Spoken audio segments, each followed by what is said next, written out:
19h45 à la télévision Labari. Monsieur, dames, bonsoir et bienvenue à cette nouvelle session d'information du mardi 10 novembre 2020. Mise en place par la Commission nationale des droits humains, le comité des sages composé d'hommes et femmes choisis pour leur impartialité et probité en février 2020 se sont retrouvés ce matin au siège de la CNDH pour se pencher sur la situation sociopolitique du pays. Une rencontre à l'issue de laquelle les membres du comité ont rendu public une déclaration afin d'informer l'opinion publique sur les actions qu'il a eu à mener et lancer un vibrant appel.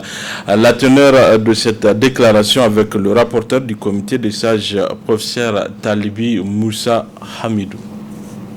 Préoccupé par le climat sociopolitique qui prévaut en prélude aux élections locales, législatives et présidentielles 2020-2021 que le Niger s'apprête à organiser dans un contexte sécuritaire connu de tous, le comité des sages a entrepris des démarches avec les parties prenantes aux élections, respectivement le président de la CENI le lundi 5 octobre 2020, le président du Conseil national de dialogue politique le mercredi 7 octobre 2020, les responsables des partis membres de l'opposition le dimanche 18 octobre 2020, le ministre de l'Intérieur le mercredi 28 octobre 2020, les responsables des partis membres de la majorité le vendredi 6 novembre 2020. Le comité des sages n'a pas pu rencontrer les responsables des partis non affiliés, bien que des correspondances leur aient été envoyées. Eu égard aux propos à caractère haineux véhiculés dans les médias et les réseaux sociaux, toutes tendances confondues, le comité des sages lance l'appel suivant à l'endroit de l'ensemble des citoyens, notamment aux leaders de la classe politique. 1. Sur la nécessité de créer un climat d'apaisement dans l'intérêt supérieur du Niger.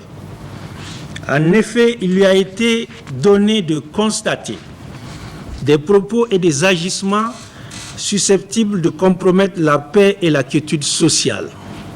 2. Sur la nécessité de créer les conditions d'un dialogue politique sincère en vue de parvenir à un consensus sur le processus électoral en cours. 3. En tout état de cause, le comité des sages offre ses bons offices pour créer les conditions d'un rapprochement entre les différentes parties en vue de parvenir à des élections apaisées, consensuelles, crédibles et transparentes. 4. Le comité des sages lance un appel à toutes les institutions de la République impliquées dans l'organisation de ces élections pour qu'elles jouent leur partition conformément à leur mission. 5. Exhorte les organisations de la société civile à jouer efficacement leur rôle de veille démocratique et républicaine. 6.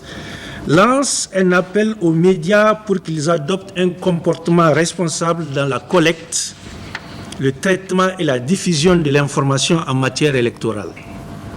Enfin, le comité des sages se félicite de l'attitude responsable et historique du président de la République de respecter les dispositions de notre loi fondamentale limitant le mandat présidentiel à 5 ans renouvelable une fois. Le comité l'exhorte à peser de tout son poids pour favoriser le nécessaire dialogue au sein de la classe politique dans son ensemble. Que Dieu bénisse le Niger et son peuple. Amen. La grande salle du Palais des Congrès de Niamey a servi de cadre ce matin à une déclaration du collectif des femmes objectifs a lancé un appel à l'endroit de tous les acteurs intervenant dans le processus électoral pour des élections apaisées au Niger. La substance de cette déclaration avec Madame Kako Fatouma, membre du collectif des femmes du Niger. La déclaration d'aujourd'hui est relative à un appel à l'endroit des acteurs sociaux, les partis politiques, les leaders religieux, les femmes, les chefs traditionnels et la jeunesse, toutes les couches sociales. Et pourquoi cette raison de tenir une déclaration à pareil moment? Parce que en cette veille des élections à venir 2020-2021, nous les femmes, tous bords confondus, nous avons jugé nécessaire, utile pour lancer un vibrant appel à l'endroit de ce que je viens de citer. Parce que la femme, pilier du foyer, pilier de la famille, aujourd'hui, la femme est actrice de la paix. Et nous prenons cette paix à travers toutes les actions que nous sommes en train de poser pour des élections libres, transparentes, apaisées et inclusive. Frange importante de la population nigérienne cette année, les femmes ont brillé par leur absence sur la liste des candidats qui aspirent à briller la magistrature suprême. Pour la présidente de la coordination des ONG et associations féminines du Niger, Kongafen, les raisons de cette absence au présidentiel sont inexpliquées. Par contre, elle soutient les candidatures des femmes aux élections législatives et municipales. On retrouve Madame Kako Fatouma, présidente du Kongafen. C'est une première au Niger de constater l'absence de la gente féminine au présidentiel.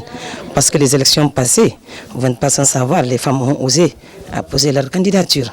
Cette année, certes, je ne peux pas affirmer pour dire les raisons, pourquoi, mais je sais qu'aujourd'hui, pour la candidature aux législatives et locales, il y a beaucoup de dossiers. Parce qu'aujourd'hui, à travers le rehaussement de la loi sur le quota, vous avez vu, les femmes ont compris parce que nous avons donné et faire des formations, un renforcement des capacités. Nous avons fait des sensibilisations à travers la loi. Nous avons vulgarisé la loi sur le quota, ce qui fait qu'aujourd'hui vous allez voir, Inch'Allah, pour les élections 2020-2021, beaucoup de femmes à l'hémicycle et beaucoup de femmes aux conseillères au niveau local. Pas parce que la femme ne peut pas se présenter et c'est pas parce que la femme ne peut pas être présidente de notre pays, le Niger. Je sais que ça va venir. Pour les élections 2016, nous en avons eu 2. Parce qu'il y avait Madame Souna, Madame Bayer aussi. Voilà, pour ne citer que celle-là. Donc, je pense que d'autres vont venir emboîter le pas. Lancement officiel des activités de la Caisse autonome de règlement pécuniaire des avocats initié par le barreau du Niger.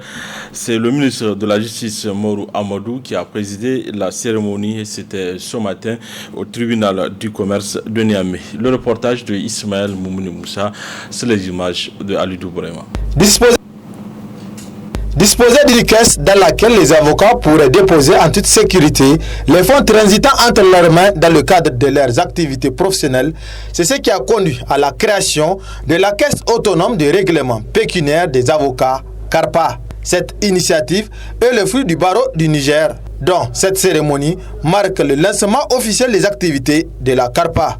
Toutes les sommes maniées par les avocats pour le compte de leurs clients transitent donc par un compte unique ouvert dans une banque au nom de la CARPA et en l'espèce à la banque BESIC. Donc la CARPA s'assure de la licéité des opérations effectuées par les avocats, notamment la provenance et la destination des fonds, les motifs du versement, et de vérifier que la provision est bien constituée, ce qui permet d'éviter les incidents de paiement. Il faut noter aussi que devront obligatoirement être transférés au compte CARPA séquestre tous les séquestres judiciaires ou amiables et les fonds revenant à des clients sans domicile connu. La CARPA reçoit la dotation ou subvention de l'État au titre de l'aide juridictionnelle permettant aux personnes indigentes d'avoir un accès à un défenseur. Elle gère ainsi les fonds reçus des pouvoirs publics pour l'indemnisation des avocats commis d'office pour la défense de ces personnes.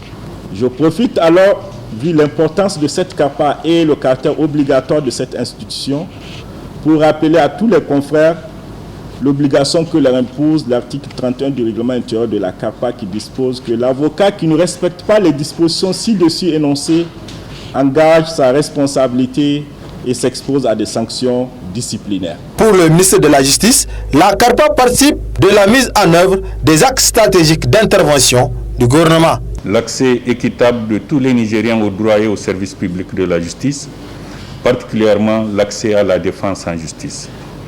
L'amélioration des services du barreau à travers la protection des clients contre la dissipation et le détournement de leurs fonds, ce qui est de nature à sécuriser les opérations relatives au maniement des fonds de la clientèle par les avocats.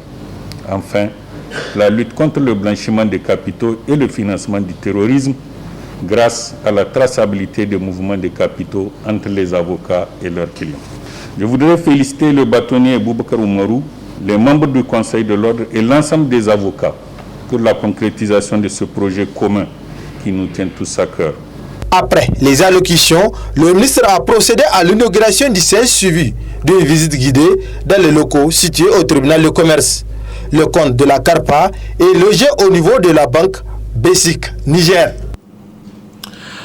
Le volet reportage de cette édition nous amène sur les carrefours de la ville de Niamey. Sur ces carrefours, nos reporters ont rencontré des enfants qui exercent le commerce des mouchoirs au moment même où les jeunes du même âge, eux, sont à l'école. C'est un reportage de Nafissatou Yahya et Sadou Doumi. Alors que certains de leurs camarades sont dans les classes pour étudier, ces enfants dont l'âge varie entre 12 et 15 ans sont sur presque tous les carrefours de la ville de Niamey pour exercer un métier.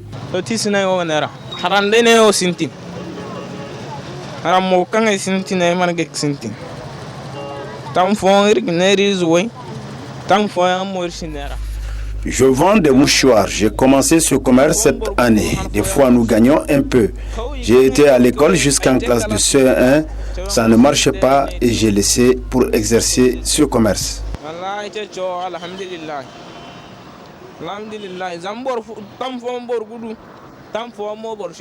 Pour Soumana, dont l'école est fermée pour des raisons d'insécurité, ce commerce lui permet de joindre les deux bouts. Je vends des mouchoirs et des bavettes. J'étais à l'école, mais maintenant, je ne fréquente plus à cause de l'insécurité dans mon village, à Bani Bangou. Avec ce commerce, je gagne un peu pour envoyer à mes parents. Ces enfants ont enfin lancé un appel à l'endroit de leurs camarades à bannir le chômage. L'école pour jeunes malvoyants et non-voyants Soli Abdraman de Niamey est un établissement accueillant des enfants déficients visuels. Son objectif est d'assurer l'instruction publique de base, l'éducation et la formation professionnelle des jeunes handicapés de la vie au Niger. Comment fonctionne cet établissement? Élément de réponse dans ce reportage du studio Kalango. Donc les élèves de cette école, comme je viens de le dire, ce sont des jeunes malvoyants et non-voyants. Ils commencent, ici ils commencent à partir de 7 ans à 12 ans. Ils nous parviennent des régions du Niger. Il y a même des élèves qui nous viennent de Maradi et de Niamey et les alentours. Donc la rentrée pour les élèves, il faut, comme c'est une école à système d'internat, il faut d'abord penser à la réouverture de l'internat. Même si l'internat y est, donc il nous faut, même si on a les vivres, il nous faut avoir le condiment. Et le condiment, c'est à partir des parents d'élèves qui viennent. Si un enfant est interné, il paye 20 000 francs l'année, toute l'année. Donc c'est étalé. Et s'il fait l'externat, c'est-à-dire il passe la journée ici à partir de 15h, il rentre chez nous, donc il donne 10 000 francs.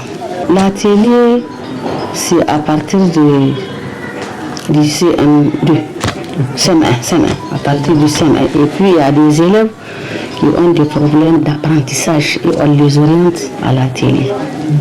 C'est même ça l'objectif de l'atelier ici.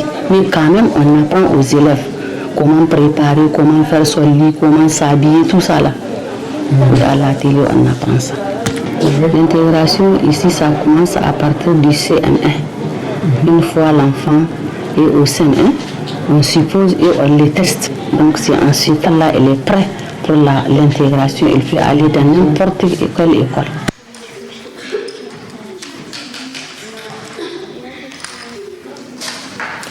Voilà, messieurs, dames, c'est tout pour ce 19h45 de la télévision Labari. Merci à vous de l'avoir suivi. Au revoir.